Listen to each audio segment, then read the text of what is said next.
കോഴിക്കോട് കിണാശ്ശേരി പള്ളിയറ ദേവി ക്ഷേത്രത്തിലെ ഉത്സവ പറമ്പിൽ ഒരുക്കിയ ഈദ്ഗാഹ് അതിന്റെ ചടങ്ങുകൾ ഇപ്പോൾ തുടങ്ങിയിട്ടുണ്ട്.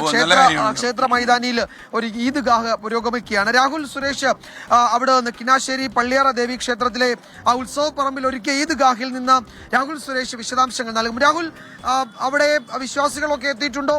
എല്ലാ പെരുന്നാളിലും ഇതുപോലെ ആ ക്ഷേത്ര ഉത്സവ പറമ്പിൽ ഈദ്ഗാഹ് പതിവാണോ, അതോ ഇതാദ്യമായാണോ? എന്തായാലും നന്നായിട്ടുണ്ടത്.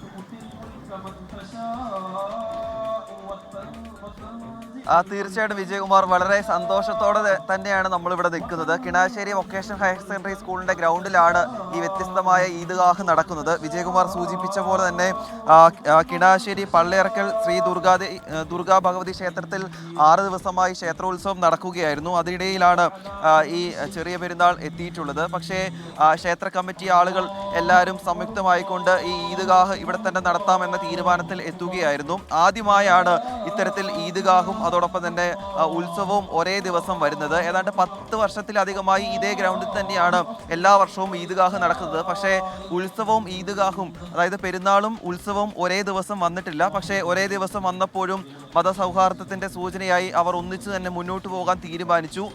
ഇന്ന് പുലർച്ചെ വരെ ക്ഷേത്ര ചടങ്ങുകൾ നടന്ന അതേ ഗ്രൗണ്ടിലാണ് ഇപ്പോൾ ചെറിയ പെരുന്നാളിന്റെ ഭാഗമായുള്ള ഈദ്ഗാഹ് നടക്കുന്നത്. എല്ലാവരും വളരെ സന്തോഷത്തിലാണ്. നമ്മൾ ക്യാമറയൊന്ന് വലതുഭാഗത്തേക്ക് തിരിക്കുകയാണെങ്കിൽ ആ വലതുഭാഗത്ത് കാണുന്നതാണ് ക്ഷേത്രം. അവിടെ ഇപ്പോൾ ക്ഷേത്ര ചടങ്ങുകൾ ഇതേ സമയം തന്നെ പുരോഗമിക്കുകയാണ്. ക്ഷേത്ര ഉത്സവത്തിന്റെ അതേ വൈബിൽ തന്നെ ചെറിയ പെരുന്നാളിന്റെ ഭാഗമായുള്ള ഈദ്ഗാഹ് തൊട്ടിപ്പുറത്ത്, റോഡിനിപ്പുറത്ത് ഏതാണ്ട് മീറ്ററുകൾ മാത്രം അടുത്ത് ഈദ്ഗാഹ് നടക്കുന്നു എന്നതാണ് ഏറ്റവും പ്രധാനപ്പെട്ട കാര്യം.